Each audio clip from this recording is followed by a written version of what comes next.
Y por cierto, pues ya adelantábamos que íbamos a aperturar nuestros espacios de entrevista. A esta hora producción me está confirmando que ya está pues en conexión directa desde Quito la asambleísta María Mercedes Herz. ¿Qué tal se Perfecto. arranca pues este Gracias. diálogo, mi Gracias, estimado Alberto. Eduardo? En efecto, ¿cómo está? ¿Cómo está, asambleísta? Qué gusto saludarla. Yo quiero empezar preguntándole justamente respecto de novedades en la Asamblea Nacional, porque las cosas parece que están medio calientes y la gente está preguntándose pues cómo se van a mover las cosas justamente con el tema pues de las cifras presentadas por el mismo presidente y en el informe nacional, en el informe de la Nación, perdón. Cuéntenos un poquito. Bueno, muy buenas tardes. Muchísimas gracias por la invitación. Sí, estos días han estado un poco complejos en la Asamblea porque ha habido una narrativa, creo, un poco equivocada de parte del gobierno en el sentido de que tanto algunos de los bloques se han juntado en oposición al gobierno, cosa que no es real. Lo que ha sucedido un poco es que estábamos buscando y se ha encontrado la forma de equilibrar un poco los poderes. Todos sabemos que la Constitución del 2008, que es una constitución levantada por el gobierno de Correa, era una constitución que era hiperpresidencialista, en donde se le daba demasiadas atribuciones solamente al Ejecutivo, y la asamblea, siendo el primer poder del Estado, perdió un poco la fuerza y la potencia que significa la representación popular. Así que se aprobó una ley que parece que les incomodó un poco, que realmente no fue con intención a este gobierno, porque es una modificación que va a quedar de manera permanente, en la que se equilibra un poco esos dos poderes. Y en el caso de lo que usted comenta, sí, el informe de la Nación es una obligación de parte de la Asamblea, que está establecido en la ley, que nosotros debemos hacer un análisis posterior al informe emitido por cualquiera de los presidentes. En este caso, se había planteado que vaya a la Comisión de Régimen Económico, pero después más bien se planteó la posibilidad de abrir una comisión especial en la que haya participación de todos los bloques, incluido, por supuesto, el del gobierno. Perfecto. Ahora, asambleísta, tengo una segunda pregunta y es respecto de lo que viene justamente con la agenda legislativa de lo que queda del año, porque la verdad es que la cosa está complicada y ya viene septiembre y ya con eso se cierra el año económico y prácticamente estamos ya, o sea, ya estamos a mediados de año. Hoy día se cumplen mediados de año y la verdad la gente pues ya comienza a preguntarse y qué se va a hacer, qué leyes se van a promover en lo que pueda quedar justamente del tiempo que esta asamblea esté en funciones, porque como le digo, ya estamos a la vuelta de la esquina. Cuéntenos un poco. Bueno, le comento que la agenda de la Asamblea sigue en el mismo sentido.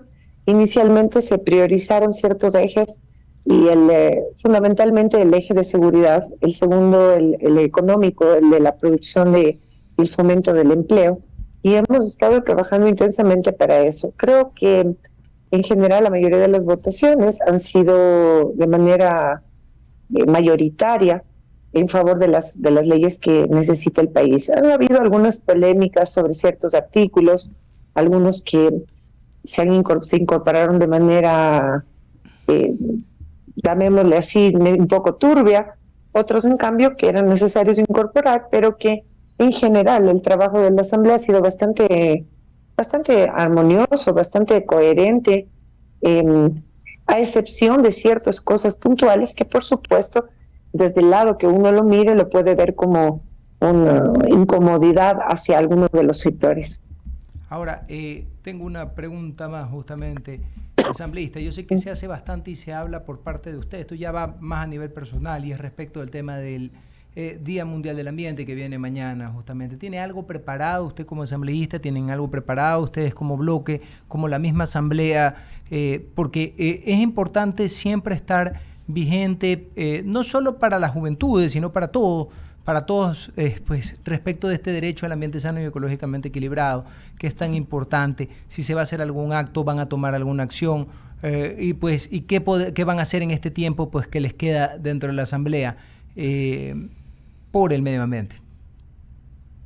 Bueno, creo que es importante que el país conozca que nuestra Constitución establece, es bastante garantista en ese sentido. Nosotros tenemos una constitución que tiene en algunos artículos y algunos capítulos justamente sobre los derechos de la naturaleza.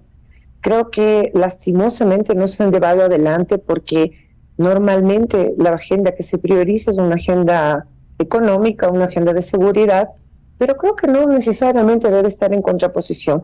Creo que es importante, por ejemplo, en el caso de la minería, nosotros entendemos que el país requiere de esos recursos de minería, pero esos recursos de minería no necesariamente tienen que estar opuestos a destruir y a servirnos de manera desequilibrada con el medio ambiente. Creo que sí debemos retomar la posibilidad de incluso la extracción de nuestros recursos naturales, que es una de las áreas más complejas en el deterioro de la naturaleza, ¿no es cierto?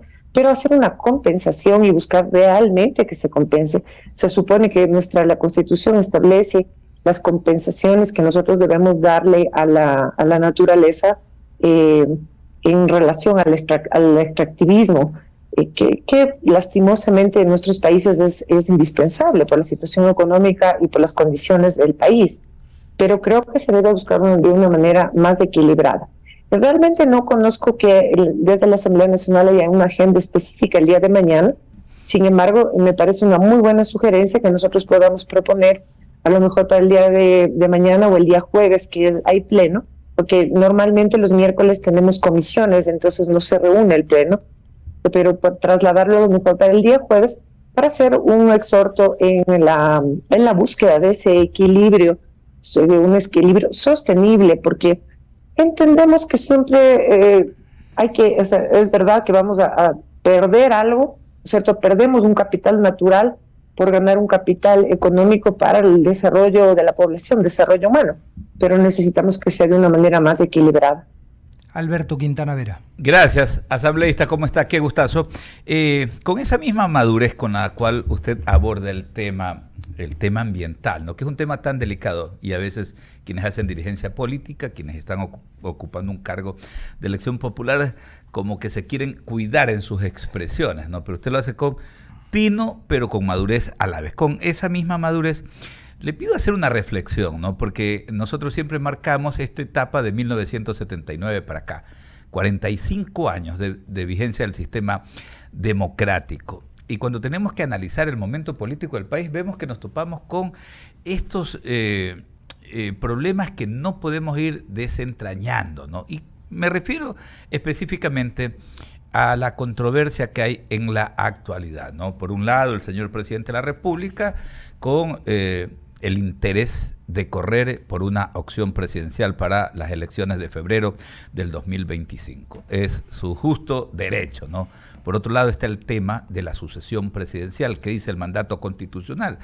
Pero a veces como que nos entrampamos en este tipo de cosas que no deberían de ser definitivamente. Tenemos 45 años ya, pasamos de la Constitución del 79 a la del 98 y luego la del 2008, pero seguimos en lo mismo, y a veces las cosas más sencillas no podemos manejarlas con esa madurez. ¿Cuál es la reflexión que usted saca a esta hora sobre estas temáticas? Muchísimas gracias, Alberto. Le agradezco su gentileza de hablar así, pero creo que es importante ser correctos con el país. Nosotros no le podemos decir que estamos 100% a favor de la naturaleza cuando ni sabemos que necesitamos por el otro lado la extracción. Entonces, creo que debemos buscar un equilibrio. Creo que en el mismo sentido debe estar tratado el tema. Existe una Constitución y nosotros, las autoridades, tenemos que dar ejemplo de ser correctos y de seguir la Constitución. Lastimosamente, yo creo que eso nos aboca a un poco más de edad, a ver un poco más de edad. Nosotros, incluso para la afiliación a un partido político, para el planteamiento sobre una candidatura, una autoridad, debe ser en base a un proyecto político. Yo creo que lastimosamente, como usted bien recalca, hemos vivido, si bien es cierto, en una suerte de democracia, llamémoslo así, ha sido una democracia un poco caudillista, porque son los personajes y las personas las que nos han movido más que el convencimiento o el planteamiento ideológico de cada una de las personas. Entonces, lo que nosotros debemos plantearnos aquí, y creo que lo debemos tomar de esa manera, porque lastimosamente estamos mal acostumbrados a tomarlo de a título personal o de manera personal, justamente porque hablamos de caudillos, de personas, de figuras, cuando no hablamos de un concepto profundo de lo que significa la política, de lo que significa la convicción ideológica en los planteamientos. Entonces, yo creo que ahí es el problema, porque si es que yo voy a correr a las elecciones por un movimiento, yo estoy poniendo un ejemplo, yo soy católica, soy creyente, voy a correr por un movimiento que más bien promueve, ¿no es cierto?, el ateísmo, vamos a tener un conflicto grave. Por eso es que es importante, cada uno de los partidos, de los movimientos, tiene una estructura, tiene una convicción política, un reglamento, un estatuto, y creo que es importante que cada uno nos asociemos a las convicciones que tenemos, cómo pensamos.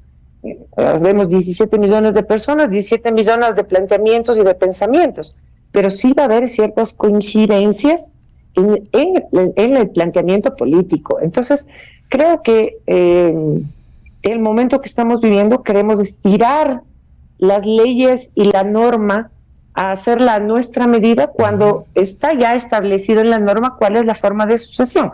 Nosotros hemos planteado y estamos por plantear una reforma interesante, aprovechando esta coyuntura más bien para el futuro, de establecer a través de una ley o de una reforma funciones específicas para las vicepresidencias. O sea, creo que ahora está establecido que la única función del vicepresidente es el reemplazo del presidente en ausencia. Creo que es importante determinarle funciones, así como a los viceprefectos, a los vicealcaldes. O sea, creo que si la Constitución y la norma establece específicamente ciertos parámetros y cuáles son las funciones específicas de esa autoridad, vamos a evitarnos de este tipo de confusiones y de este tipo de problemas. Claro que sí. Porque sí. si no vamos a seguir recordando las frases pues de viejos políticos, ¿no? Como el presidente Carlos Julio Arosemena Monroy o como el presidente José María Velasco Ibarra, ¿no? Cuando hablaban de los conspiradores a sueldo, refiriéndose pues a los vicepresidentes de la República. Y esta primera consulta me lleva a la otra. Usted hablaba, ya nos refería que el día jueves hay sesión plenaria. ¿Ya les llegó la convocatoria? Debe estar por llegarnos, no he revisado todavía el correo, estaba revisando porque mañana tengo una agenda bastante intensa, pero asumo que sí, en el que he visto que hay algunas modificaciones de algunos pedidos, por ejemplo, del lado del asambleísta Cabezas, sí. Parece que hay un pedido específico para que se respete la sucesión en el nombre de la presidenta. Yo creo que está por demás este exhorto porque la Constitución es absolutamente clara y hay una forma de sucesión en cada uno de los casos. Creo que está por el otro lado, está por demás hacer una consulta a la Procuraduría, porque la Constitución es absolutamente clara. Sí. Entiendo que es un movimiento y un manejo político, y yo sí más bien llamo a de lado y lado, en un caso, a asumir las consecuencias de haberse asociado en un grupo en el que no se coincide en el mismo planteamiento y que hubo fricciones que hemos visto fueron evidentes, incluso desde la campaña, me refiero al gobierno, ¿no es cierto?, al Ejecutivo. Pero por el otro lado, también desde la Asamblea, creo que debemos también entender que hay una Constitución y hay que respetar la Constitución, no necesitamos hacer mayores exhortos en ese sentido. Esa es mi apreciación muy personal, por si acaso. Sí, no, definitivamente hay un ordenamiento jurídico, tenemos una Constitución vigente, cada quien tiene su competencia, su ámbito de acción. La Procuraduría tiene un ámbito de acción que está definido en la ley orgánica también de la Procuraduría. Entonces tampoco no hay ningún pierde. Si me preguntan, yo no soy jurisconsulto, pero nada tiene que hacer la Procuraduría General del Estado en este tema. Tendrán que contestar diciendo, señores, yo aquí no tengo nada que hacer y no puedo contestar ni sí ni no. Son cosas, y ese es el gravísimo problema. A eso me refería con esto de la inmadurez. 45 años, ¿no?, de retorno a la democracia y seguimos en este tipo de cosas y a veces nos perdemos, ¿no?, cuando tenemos tantos retos, tantos problemas en los cuales la dirigencia política, nuestro parlamento, nuestro ejecutivo, deberíamos estar todos trabajando juntos en esto que nos identifica, ¿no?, en esto en lo cual deberíamos estar más allá, ¿no?, esto de de pensar diferentes, pero en momentos en los cuales se tratan los temas comunes deberíamos de estar pues afincados en una sola línea por el bien del país. Y eso es lo que no logramos conseguir, ¿no? Y lamentablemente seguimos pues en este pierde tremendo. Lastimosamente, Alberto, creo que importante, por ejemplo, nosotros no tenemos una política de Estado en ningún sentido. Y por ejemplo, le pongo un ejemplo de lo que usted hablaba. Lo mismo nos ha pasado con la extracción petrolera, que hablábamos justamente de ese tema. ¿Qué ha sucedido con la extracción petrolera? ¿En qué nos ha beneficiado todo este tiempo la extracción petrolera, los recursos de ese petróleo? Entonces, no, porque no tenemos una política de Estado, sino que cada gobierno establece sus formas y sus parámetros, cuando hay otros países que realmente han podido crecer con la extracción. Por ejemplo, le pongo el caso de Chile con el cobre, porque no importa el gobierno que ha estado, ellos establecen una forma en la que es la forma de extracción y también la orientación de esos recursos a la producción. Entonces, vamos incentivando, porque estamos, para que la gente nos entienda, el extraer recursos naturales significa vender el activo y necesitamos ese activo traducirlo en muchos más activos que sean en beneficio de la gente. Y así, muchísimas cosas, ¿no? Que creo que son más importantes de discutir que esas posiciones un poco a ultranza y política antigua. Sí, incluso canibalesca. Asambleísta, queremos agradecerle muchísimo, le enviamos un fuerte abrazo desde Guayaquil. Gracias por estar siempre atendiéndonos con esa gran deferencia. Muchísimas gracias a ustedes, para mí es un placer. Que tengan una muy buena tarde. Muchísimas gracias, María Mercedes Ers, parlamentaria.